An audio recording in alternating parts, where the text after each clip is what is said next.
నీ టాక్టిక్స్ బట్టే నీకు వస్తుంది. నాకు తెలిసి చంద్రబాబు నాయుడిని మించినటువంటి టాక్టిక్స్ ఉన్నటువంటి వాళ్ళు ఎవరు లేరు. ఖచ్చితంగా ఆయనకు ఉన్న టాక్టిక్స్ స్టేట్ కోసం వాడండి. పవన్ కళ్యాణ్ ఖచ్చితంగా మొండిగా చెప్పగలడు, ఇది నో, ఇది జరగడానికి వీల్లేదని చెప్పమని కోరుతున్నాను.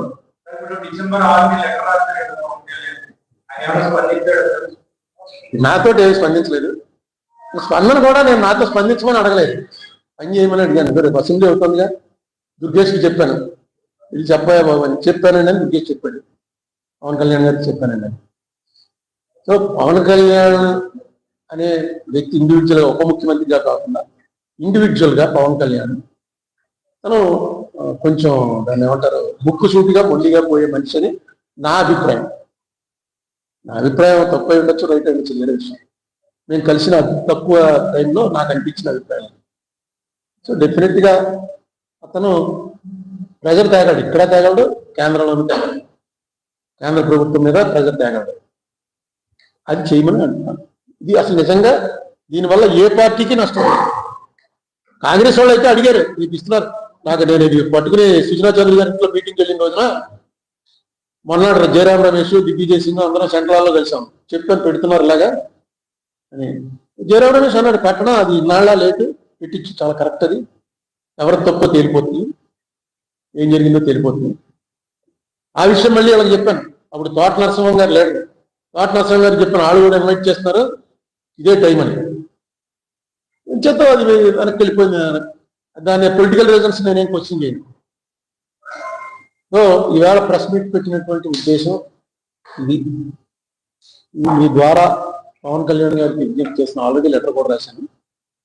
దయచేసి పార్లమెంట్లోను కోర్టులోను ఈ అంశం ప్రస్తావించి మన రాష్ట్రానికి రావాల్సినవి రప్పించుకోవడంతో పాటు జరిగిన అవమానాల నుంచి బయటపడే అవకాశం కల్పించండి.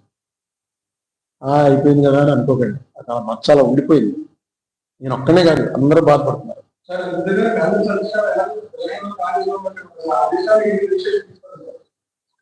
వాళ్ళు ఎలా తీసుకుంటారండి? మనం తీసుకోవాలి. ఇప్పుడు నువ్వు నాకు డబ్బులు ఇవ్వాలి, ఇచ్చేయాలనే ఉంది. నువ్వు నా చుట్టూ తిరగవు కదా, నేను వచ్చి నిన్ను అడగాలి.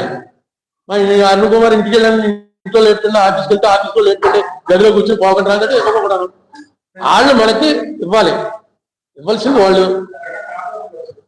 అవునండి, జరగటానికి కారణం వాళ్ళు అయితే ఇక్కడ కాంగ్రెస్ ఏది అడగటానికి? ఏమన్నా నలుగురు కాంగ్రెస్ వాళ్ళు ఉంటే అడుగుదురు. ఆ కేవీపీ రామచంద్రరావు గారు ఉన్నంతకాలం పార్లమెంట్ లో, రాజ్యసభలో ఇదే గొడవ చేసింది. అయిపోయింది ఆయన రాజ్యసభ.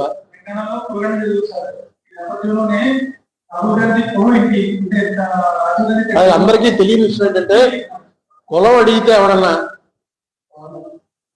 మామూలుగా చెప్పకూడదు, కులం అడగడానికి ఎవరికి రైట్ లేదు.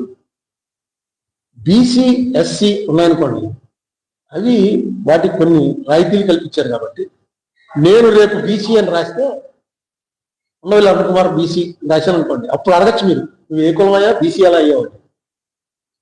నేను ఓసీలో ఉన్నాను, ఓసీలో ఉండి ఏ బెనిఫిట్లు పొందట్లేదు. నేను కులం పేరు రాయవలసిన అవసరమే లేదు. నా కులం మీరు అడిగితే ఏమైనా చేయించండి, కేసు కూడా పెట్టచ్చు, ఉంది మనకి. అయితే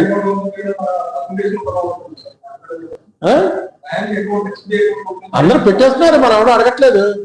పోలీస్ స్టేషన్లో తీసుకెళ్ళి, కర్ణాటకలో అనుకుంటాను, పోలీస్ స్టేషన్ తీసుకెళ్ళి కులం అడిగితే మరి తీసుకెళ్ళి ఎస్ఐని సస్పెండ్ చేయించండి. ఎవడు పడతాం మనం? అన్ని చోట్ల అసలు కులం లేకుండా ఏమీ లేదు. అడిగేవాడు ఎవడు? నువ్వు బీసీ అని రాస్తే నీ కులం అడగచ్చు, ఎందుకంటే కాదా అవునా అది లిస్టులో ఉందా లేదా అని అడగటానికి. ఎస్సీ అని రాస్తే ఎస్సీ కులంలో కూడా బయట కూడా ఊరికే ఎస్సీ బెనిఫిట్ల కోసం రాశాడు ఆయన, అది కూడా అంతవరకే. కులం అడిగేటువంటి రైట్ లేదు. అప్పుడే నువ్వు చెప్తాను కదా, అకౌంట్ ఎవరో నాకు తెలుసు, పోలీస్ స్టేషన్ ఎఫ్ఐఆర్ రాయరు, కానీ దాని మీద ఫైట్ చేసిన వాడు ఎవడు? ఇంకా నాలాంటి వాడు ఎవడో పట్టుకోవాలి. పట్టుకుని వీడికి మెంటలు ఎక్కువైందండి, పెద్ద అయిపోయాడు ఒకడు, దాటిపోయి 70 దాటిపోయి కదండి, కొంచెం అలాగే అయిపోతాడని.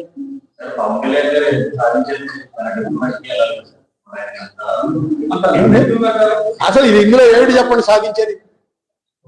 ఇందులో ఏముంది అసలు?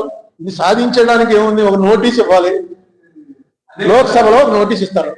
ఆ నోటీస్ కూడా ఏమని ఇవ్వాలో నేను రాసిచ్చాను. అమిత్ షా గారి పాలనా రోజున, మోడీ గారి పాలనా రోజున ఈ సభలో మాట్లాడిన ఈ మాటలను బేస్ చేసుకుని ఆంధ్ర రాష్ట్రానికి అన్యాయం జరిగిందని వాళ్ళు అన్నారు. దాని మీద చర్చిద్దాం. డెఫినెట్ గా ప్రధానమంత్రి, హోంమంత్రి అన్న తర్వాత ఖచ్చితంగా చర్చించి తీరాలి. మనం వాళ్ళని ఏమి తప్పట్లేదు, వాళ్ళు రెడీగా ఉన్నారు. అనేక సార్లు లోక్సభలో ఛాలెంజ్ చేశాడు అమిత్ షా, దాన్ని చర్చిద్దామా, రండి ఆంధ్రప్రదేశ్లో ఏం చేశారో మీరు చెప్తాను అని అనేక సార్లు అన్నాడు. ఎవడో నోటీస్ ఇవ్వాలి. ఆ నోటీస్ ఇచ్చిన వాళ్ళు కొంచెం పార్టీ నోటీస్ అనుకోండి, ఇప్పుడు లీడర్ ఆఫ్ ద పార్టీ ఇచ్చాడు అనుకోండి, డెఫినెట్ గా దాని వాల్యూ వేరు. నాలాంటి వాడు ఒక సింగిల్ మెంబర్ ఇచ్చాడు అనుకోండి, దాని వాల్యూ వేరు, అది వెనక్కి వెళ్తుంది. ఎందుకంటే రోజు పార్లమెంట్ నడిచేదే 50 రోజులు 60 రోజులు నడుస్తుంది. అందులో ఇలాంటి షార్ట్ డిస్కషన్స్ ఉండేవే 10 ఎన్నో ఉంటాయి. ఆ 10 డిస్కషన్స్ లో ఏది ప్రయారిటీ అన్నది చూసుకుంటారు. ఈవేళ తెలుగుదేశం పార్టీ ఇచ్చింది అంటే చేసి తీరాలి.